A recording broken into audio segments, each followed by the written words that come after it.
Hello बच्चों। तो आज का टॉपिक हमारा क्या है? देखो, लास्ट बच्चों हमने पढ़ा था कि चुंबकन तीव्रता क्या होती है, चुंबकन क्षेत्र क्या होता है, ठीक है, और चुंबकीय प्रवृत्ति क्या होती है, चुंबकशीलता क्या होती है, इसके बारे में हमने स्टडी किया था। तो अब इन्हीं में कुछ संबंधों की बात हम आज करेंगे जो इंपॉर्टेंट है काफी। तो टॉपिक में लिख रहा हूं आपके सामने कि आपेक्षिक चुंबकशीलता, आपेक्षिक चुंबकशीलता, ठीक है। चुंबकशीलता को और क्या बोलते हैं? पारगम्यता, म्यू आर। आपेक्षिक चुंबकशीलता यानी पारगम्यता म्यू आर एवं चुंबकीय प्रवृत्ति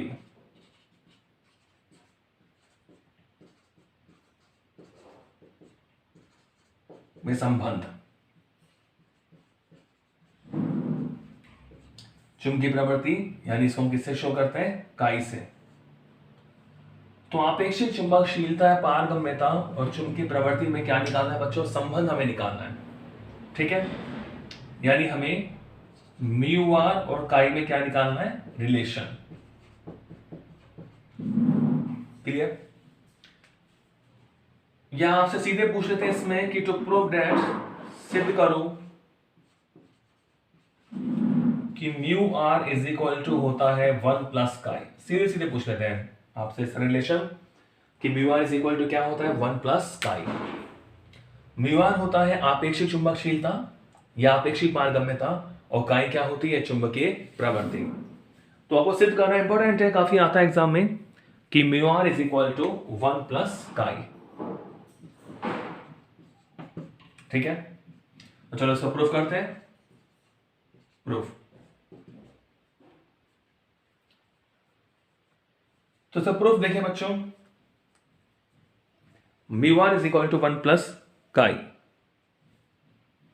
हमें प्रूव करना है mu are is equal to 1 plus chi. देखिए, तो इसके लिए बच्चों एक मैं एग्जांपल ले रहा हूं। देखो, सपोज करो मैं एक परिनालिका का उदाहरण लूं। परिनालिका, परिनालिका आपको पता है, इस तरह इसमें कई सारे फेरे होते हैं, ठीक है, और यहां हमने करंट फ्लो कर रखा है। कोई कुचालक छड़ होती है, उस पर हम इस तरह तांबे के जो विद्युत तार हैं उनको लपेट देते हैं, तो इस तरह हर फेरे में करंट होता है और हमें क्या मिलता है? मैग्नेटिक फील्ड मिलता है। इस समय जो धारा है मुक्त धारा है। ये जो करंट है कौन सा करंट है? फ्री करंट, यानी मुक्त धारा, ठीक है। तो इस समय जो चुंबकीय क्षेत्र होगा उसको अगर मैं बोल दूं बच्चों बी नॉट, तो बी नॉट की वैल्यू क्या हो जाती है? आपको पता है, म्यू नॉट एन आई हो जाता है। मुक्त धारा के कारण, यानी यहां हमने कोई लोहे की क्रोड नहीं ली, केवल निर्वात है यहां पर, ठीक है। उस छड़ पर ही जो तार लपेटे गए हैं, तो निर्वात की चुंबकशीलता म्यू नॉट और एकांक लंबाई में फेरों की संख्या स्मॉल एन। तो निर्वात में जो चुंबकीय क्षेत्र है, जब कोई पदार्थ यहां नहीं है, बीच में कोई माध्यम नहीं है, तो B not is equal to क्या होता है? Mu not n I. Equation number first. Clear? या इसको देखो मैं ऐसे भी लिख सकता हूं कि B not is equal to mu not H. इसको माने थे इक्वेशन नंबर फर्स्ट कि B not is equal to mu not H. अब देखिए, अब क्या कर रहा हूं मैं इस परिनालिका में,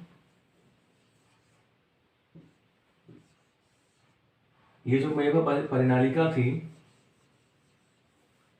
अब मान लो मैंने इसमें कोई लोहे की क्रोड रख दी। क्या रख दी भाई? लोहे की क्रोड। कोई छड़ इसमें मैंने रख दी, यानी हमने जो तांबे के तार लपेटे हैं, तांबे के तार हमने जो लपेटे हैं, अब किसी लोहे की क्रोड पर लपेटे,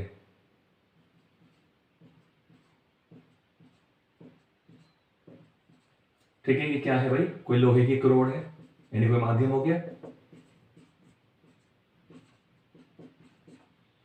तो बेटा इस समय जो धारा होती है उसे बोलते हैं बाउंड करंट। यहां फ्री करंट था, अब ये जो धारा है इसे क्या बोलेंगे, बद्ध धारा, यानी बाउंड करंट। क्या बोलते हैं इसको, बाउंड करंट। तो अब ध्यान रखिए कि बद्ध धारा के कारण जो चुंबकीय क्षेत्र होगा उसको मैंने बोल दिया B1। तो B1 जो है वो चुंबकन तीव्रता के समानुपाती होता है। मुक्त धारा के कारण जो चुंबकीय क्षेत्र है वो चुंबकन क्षेत्र के समानुपाती होता है। और ये जो बद्ध धारा है, ये जो बाउंड करंट है, ठीक है, आपको पूरा पीडीएफ में थ्योरी मिल जाएगी। बद्ध धारा के कारण जो चुंबकीय क्षेत्र होगा वो चुंबकन तीव्रता के समानुपाती होता है। चुंबकन तीव्रता क्या होता है बच्चों, समानुपाती होता है, यानी B1 is proportional to I। देखो यहां जो कांस्टेंट आता है B1 इज इक्वल टू, यही म्यू नॉट कांस्टेंट आता है, इक्वेशन नंबर 2। ठीक है, तो अब टोटल मैग्नेटिक फील्ड कितना हो गया, अगर हम परिणामी क्षेत्र की बात करें कि एक तो निर्वात में और एक ये बद्ध धारा के कारण, एक तो मुक्त धारा के कारण और एक बद्ध धारा के कारण दिशा सेम होती है। तो अब जो माध्यम में, इसलिए माध्यम में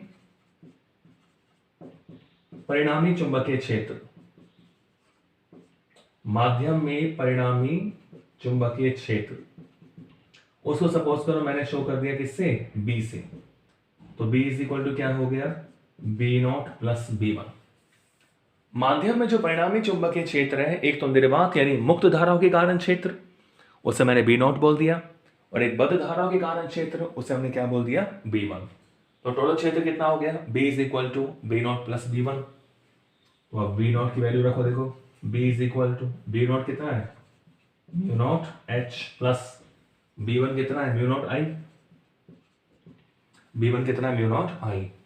तो यहां से आप देख रहे हैं कि B is equal to mu naught common आ गया, यानी H प्लस I। ठीक है, B इज इक्वल टू क्या हो गया, mu not H plus I। थोड़ा वैसे और सॉल्व करें, देखो B is equal to mu not, bracket में से मैं H कॉमन ले रहा हूं, क्या कॉमन ले लिया मैंने, H। तो अंदर क्या बचेगा, 1 प्लस I अपॉन H, ये तो बचेगा। इन दोनों में से मैंने क्या कॉमन ले लिया, H, यानी 1 प्लस I अपॉन H। और बच्चों आप देखो, अब B है माध्यम में, चलो एक स्टेप में बढ़ा देता हूं। तो B is equal to mu not H 1 plus I upon H क्या होता है, काई, पढ़ा है हमने। I अपॉन H को क्या बोलते हैं, काई, चूंकि काई इज इक्वल टू होता है I अपॉन H। अब B हो गया माध्यम में, तो माध्यम के लिए हम क्या लिख सकते हैं, B को म्यू H। माध्यम के लिए हम क्या लिख सकते हैं, B को म्यू H, क्योंकि टोटल हम जो ले रहे हैं हमने माध्यम शामिल कर लिया है। तो माध्यम के लिए क्या लिख दिया, माध्यम की चुंबकशीलता। तो mu H is equal to mu not H 1 plus chi. ठीक है, तो आप देख रहे हैं H से H कैंसिल हो गया, तो हमारे पास क्या आया, mu is equal to mu not 1 plus chi, और इस म्यू नॉट को मैं नीचे ले जाऊं तो mu upon mu not is equal to क्या आ गया, 1 प्लस काई। और म्यू अपॉन म्यू नॉट क्या होता है, निर्वात के सापेक्ष माध्यम की चुंबकशीलता, ये क्या होती है, आपेक्षिक चुंबकशीलता। तो mu are is equal to क्या आ गया, 1 प्लस काई। तो ये इंपॉर्टेंट रिलेशन आ गया हमारे पास, mu are is equal to 1 plus chi. तो ये हमने प्रूव कर दिया इसको, हेंस प्रूव्ड।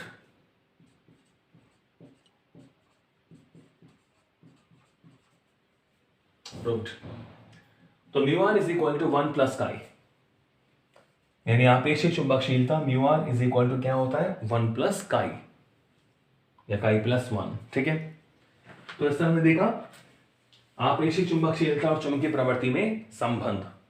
ठीक है, ओके, देखिए इसको आप इस पर बेस कुछ क्वेश्चन करें।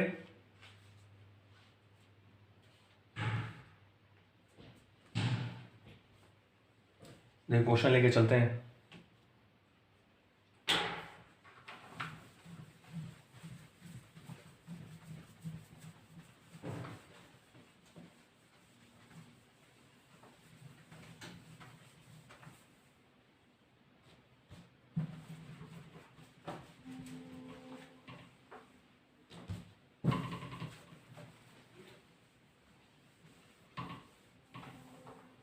एक क्वेश्चन लेके चलते हैं।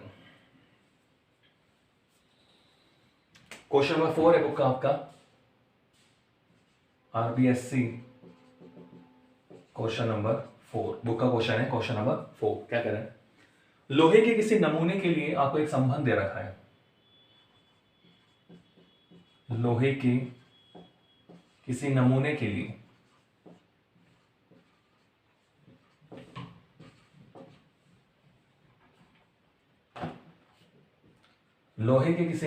लिए निम्न संबंध है।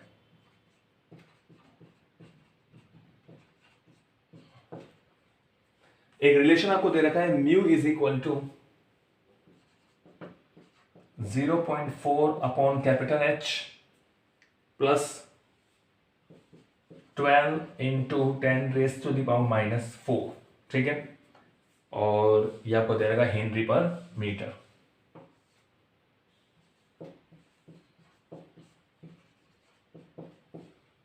ये आपको म्यू यानी चुंबकशीलता का मान आपको इस पर दे रखा है माध्यम की। ठीक है, एच क्या है यहाँ पर, चुंबकन क्षेत्र। तो क्वेश्चन क्या कह रहा है कि एच का वह मान ज्ञात करो, एच का वह मान ज्ञात करो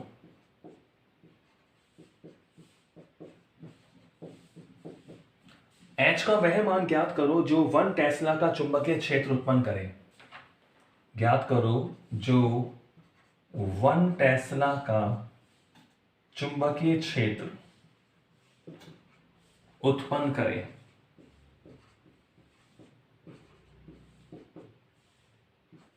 ये हमारा क्वेश्चन नंबर 4 है बुक का। तो पढ़िए क्वेश्चन को कि लोहे के किसी नमूने के लिए कोई सैंपल हमारे पास है, लोहे का, फेरम का, आयरन का। निम्न संबंध आपको दे दिया, mu is equal to 0.4 upon capital H plus 12 गुणा 10⁻⁴ हेनरी पर मीटर। ठीक है, हेनरी बच्चों प्रेरकत्व का मात्रक होता है।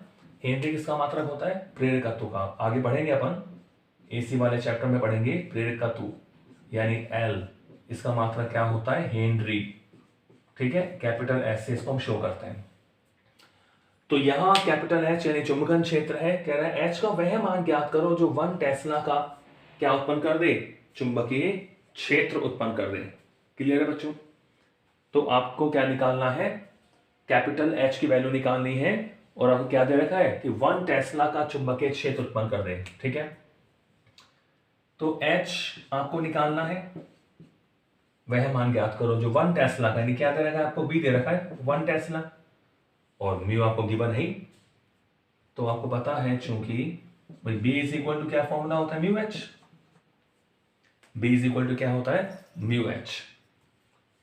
ठीक है, तो हम वैल्यू रख सकते हैं कि बी इज इक्वल टू, देखो म्यू की वैल्यू रखो, म्यू की वैल्यू क्या है, 0.4 अपॉन एच प्लस 12 इंटू 10⁻⁻⁴, और ये एच इंटू क्या हो गया, एच।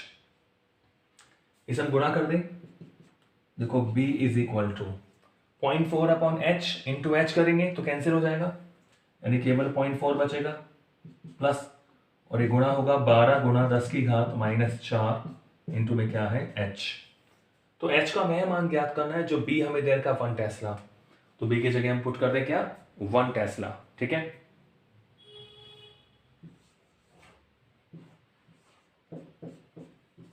ओके, तो b की जगह 1 रख दो, तो 1 is equal to 0.4 plus 12 into 10⁻⁴ into H.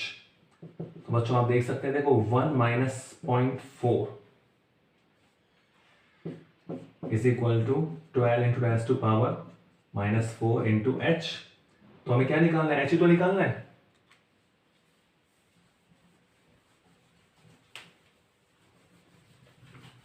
हमें किसकी वैल्यू निकालनी है, एच की। तो एच को हम इधर ले आए, नीचे आ जाएगा ये 1 माइनस 0.4 यानी 0.6 अपॉन 12 इंटू 10⁻⁴। ठीक है, 0.6 अपॉन 12 इंटू 10⁻⁴।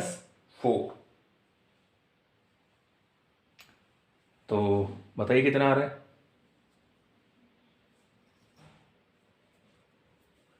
ऊपर ले जाए इसको, यानी H इज इक्वल टू कितना हो जाएगा बताओ। जो 0.6 को हम क्या लिखते हैं 6 इंटू 10⁻⁻1, ये 6 2 कितना हो गया 12, तो ये आ गया 1/2 गुना 10 की घात, ये +4 -1 कितना हो जाएगा 3, यानी 0.5 इंटू 10⁻3, यानी H is equal to 0.5 into 10⁻3 कितना हो गया 500 एम्पियर पर मीटर। ठीक है, कैपिटल H यानी चुंबकन क्षेत्र का मात्रक क्या होता है एम्पियर पर मीटर। हेनरी किसका होता है प्रेरकत्व का, और हेनरी पर मीटर म्यू का। तो आप देख सकते हैं, तो सिंपल फॉर्मूले से हो गया बी और म्यू एच के फॉर्मूले से। ठीक है, तो क्वेश्चन नंबर 4 था, और देखते हैं। देखो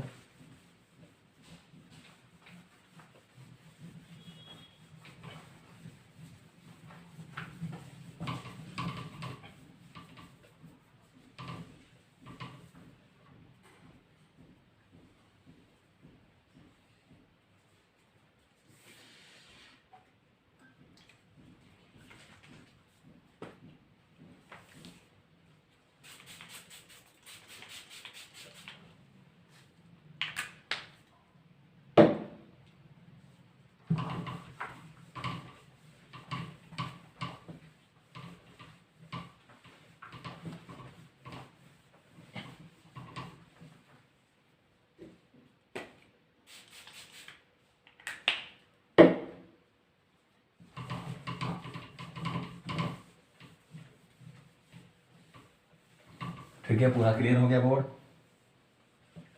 एक सॉल्वेंट होता है ये, पूरा क्लियर कर देता है। चलो क्वेश्चन देखेंगे कैसे अपने पास।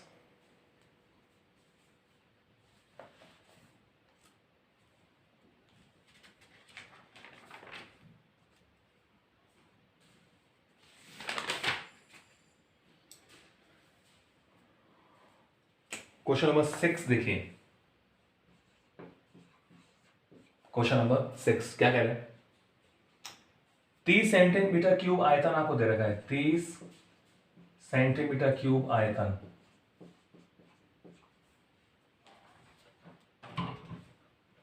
30 सेंटीमीटर क्यूब आयतन के चुंबकीय पदार्थ को, आयतन के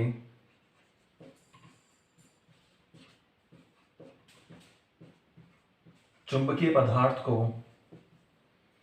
30 सेंटीमीटर क्यूब आयतन, कोई चुंबकीय पदार्थ है उसका 30 सेंटीमीटर क्यूब आयतन है, को 5 ओरस्टेड चुंबकीय क्षेत्र में रखा गया है। चुंबकीय पदार्थ को 5 ओरस्टेड, बताओ किसका मात्रक होता है ओरस्टेड, चुंबकन क्षेत्र का। 30 सेंटीमीटर क्यूब आयतन के चुंबकीय पदार्थ को 5 ओरस्टेड चुंबकीय क्षेत्र में रखा गया है।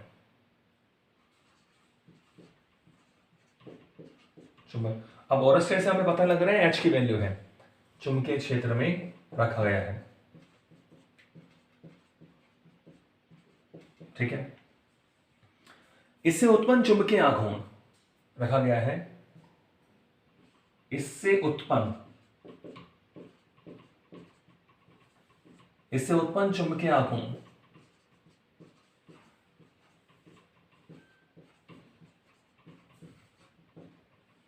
इससे उत्पन्न चुंबकीय आघूर्ण है 6 ampere into metre square, 6 ampere into metre square. इससे उत्पन्न चुंबकीय आघूर्ण 6 एम्पीयर इंटू मीटर स्क्वायर हो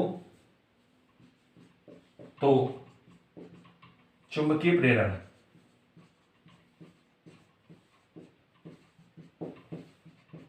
का मान ज्ञात करो।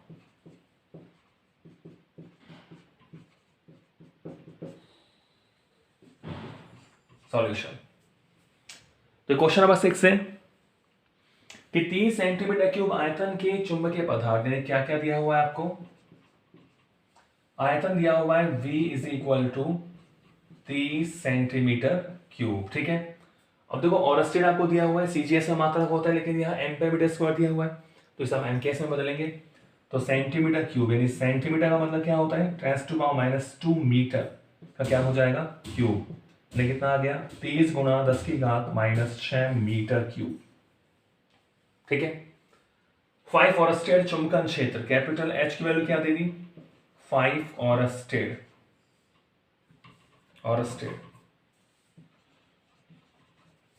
और बताइए एक ओरेस्टेड का मतलब होता है 80 एम्पियर पर मीटर, तो कितना आ गया 5 इंटू 80 एम्पियर पर मीटर, तो 5 अटे 40 ही हो गया 400 एम्पियर पर मीटर। चुंबक आघूर्ण आपको दे दिया। इससे उत्पन्न चुंबकीय आघूर्ण यानी कैपिटल एम आपको दिया हुआ है 6 एम्पियर मीटर स्क्वायर हो। तो क्या पूछ रहा है, चुंबकीय प्रेरण का मान ज्ञात करो। किसका मान निकालना है अपन को, बी का मान निकालना है आपको। तो अब देखिए आपके पास V की वैल्यू है, H है, M है और क्या है, क्या निकालना है आपको, B निकालना है। तो बताओ कौन सा रिलेशन आप काम लोगे B निकालने के लिए, बताइए। M आपको दे रखा है, V आपको दे रखा है, H आपको दे रखा है, इससे आपको B निकालना है। तो बताओ B का कौन सा फॉर्मूला काम लोगे। बिल्कुल, तो जो हमने अभी पढ़ा है, देखिए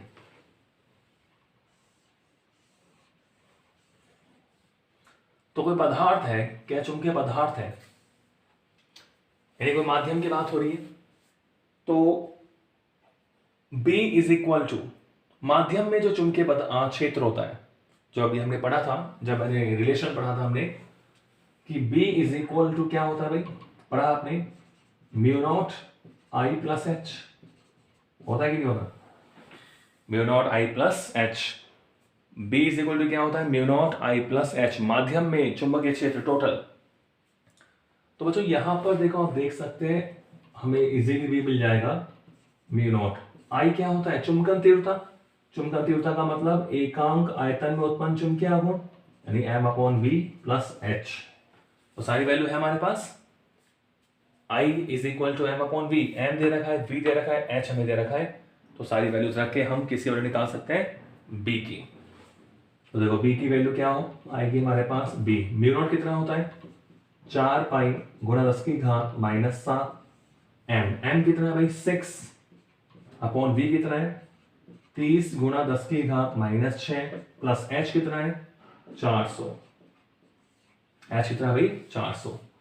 तो इसे आप हल करें, इसको सॉल्व करके बताएंगे कि कितना हमें वैल्यू मिलेगा। तो हल कर लो बच्चों इसको, देखो ये हो गया 6 पंजे 30, यानी B इज इक्वल टू 4 गुणा 3.14 गुणा 10 की घात माइनस 7, और ये क्या आएगा 1/5 यानी 0.2 into 10 to power minus 6 plus 400, ठीक है। इसे सॉल्व करिए, तो B इज इक्वल टू 4 से गुणा कर लो इसे, 4 कम 4 और 1 5 और 4 से 12, 12.56 गुणा 10 की घात माइनस 7, और ये आ जाएगा आपके पास 0.2 है तो 2 गुणा 10 की घात 5, ठीक है, 2 गुणा 10 की घात माइनस 5 सॉरी माइनस 7 सॉरी 10 की घात माइनस 7 आएगा ना, माइनस 6 है और माइनस 7 प्लस 400, ठीक है। तो अपन ऐसा करते हैं, इसको गुणा कर लेते हैं। अरे इस बिल्कुल थोड़ा सा देखें, 5 है, कोई माइनस से ऊपर जाकर प्लस से हो जाएगा, 6 अब ये कितना बचेगा 5, हाँ ठीक है। ये माइनस 6 है, ऊपर जाके प्लस 6 हो जाएगा, ये -1 5 हो गया। तो इसे हम सॉल्व करें, तो B इज इक्वल टू 12.56 गुणा की घात -7, ठीक है। तो कितना आ जाएगा ये 2 गुणा 10 की घात 5 यानी 2 लाख, 2,04,000 आगे, समझ गए। 2 गुणा 10 की घात 5 प्लस 400, तो आप इसमें तो गुणा कर लीजिए और इसका सॉल्व कर लेना आप, समझ रहे हो ना। तो ऐसा अपन लिख देते हैं सर कि 2 गुणा 10 की घात 5 प्लस 400, ठीक है। तो ये 2,04,000 इसमें लिख देता हूं मैं, 2,04,000। अब इसे बच्चों गुणा कर लेना, तो गुणा करने पर आपको जो वैल्यू मिलेगी वो मिल जाएगी 0.25 टेस्ला, ठीक है। इसे आप सॉल्व कर लेना, 0.25 टेस्ला आपको मिल जाएगा इसमें, क्लियर है, ओके। तो ये क्वेश्चन नंबर आपका 6 था। तो आप कर सकते हैं इस तरह क्वेश्चन।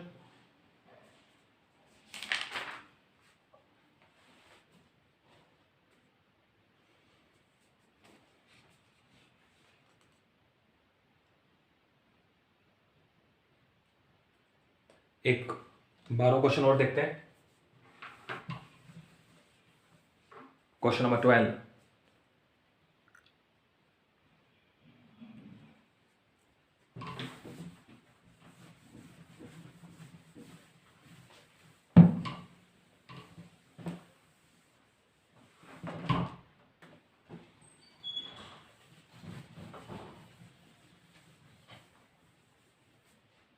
हाँ बच्चों, क्वेश्चन 12 देखिए क्या कह रहा है। एक कुंडली है वो स्मॉल एल भुजा के समबाहु त्रिभुज के रूप में है। देखो, एक कुंडली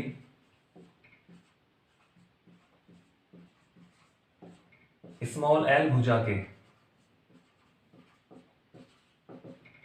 एक कुंडली स्मॉल एल भुजा के समबाहु त्रिभुज के रूप में, स्मॉल एल भुजा के समबाहु त्रिभुज के रूप में है।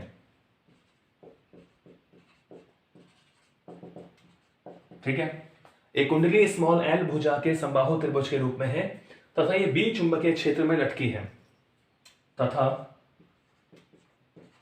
कैपिटल बी चुंबकीय क्षेत्र में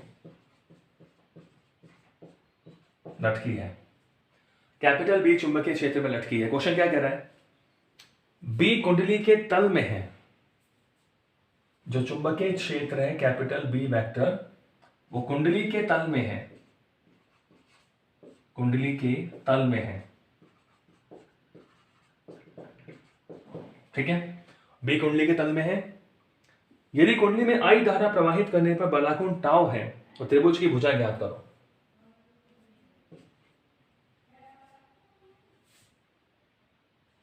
हाँ, कुंडली के तल में है, बी क्या है, कुंडली के तल में है। क्वेश्चन क्या कह रहा है, यदि कुंडली में आई धारा प्रवाहित करने पर बलाकोण टाउ हो, चलो मैं लिख देता हूं, यदि कुंडली में आई धारा प्रवाहित करने पर बलाकोण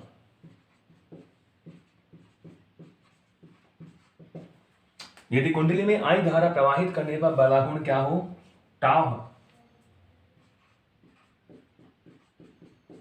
तो त्रिभुज की भुजा पूछ रहा है आपसे, त्रिभुज की भुजा ज्ञात करो। तो त्रिभुज की भुजा ज्ञात करो। अब यहां कुछ न्यूमेरिकल वैल्यू नहीं दे रखी, केवल सिंबल आपको दे रखे, तो एक फॉर्मूला आएगा आपके पास। तो त्रिभुज की भुजा ज्ञात करो। वैल्यूज देखो आपको नहीं दे रखे इसमें, केवल आपको सिंबल दे रखे हैं।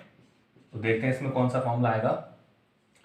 तो कह रहा है एक कुंडली एल भुजा के समबाहु त्रिभुज के रूप में है। एल भुजा को दे दी, बी चुंबकीय क्षेत्र दे दिया, बी कुंडली के तल में है। बी क्या है, कुंडली के तल में। यदि कुंडली में आई धारा प्रवाहित करने पर बलाघूर्ण, तो बताओ जो बलाघूर्ण होता है टाउ इज इक्वल टू, उसका फॉर्मूला क्या होता है, M B sine theta.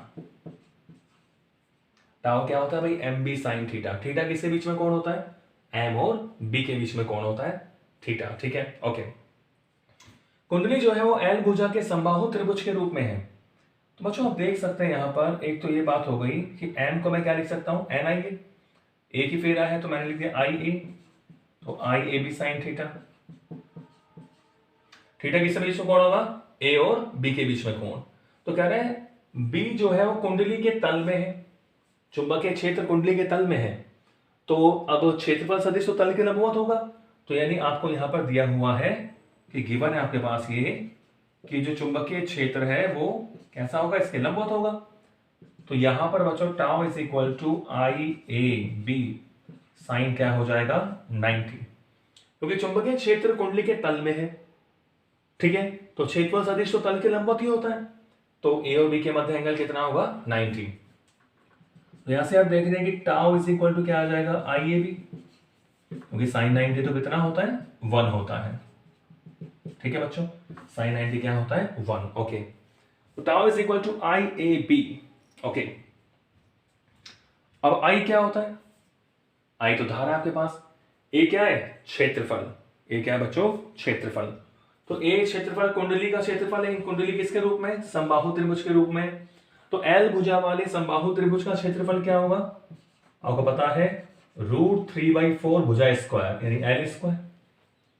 Small L भुजा वाले समबाहु त्रिभुज का क्षेत्रफल क्या होता है? √3/4 एल स्क्वायर। तो आप यहाँ टाउ की वैल्यू पुट कीजिए, ये सॉरी ए की वैल्यू पुट कीजिए, तो क्या आएगा? आई ए की वैल्यू पुट कर दो तो √3/4 एल स्क्वायर ए बी,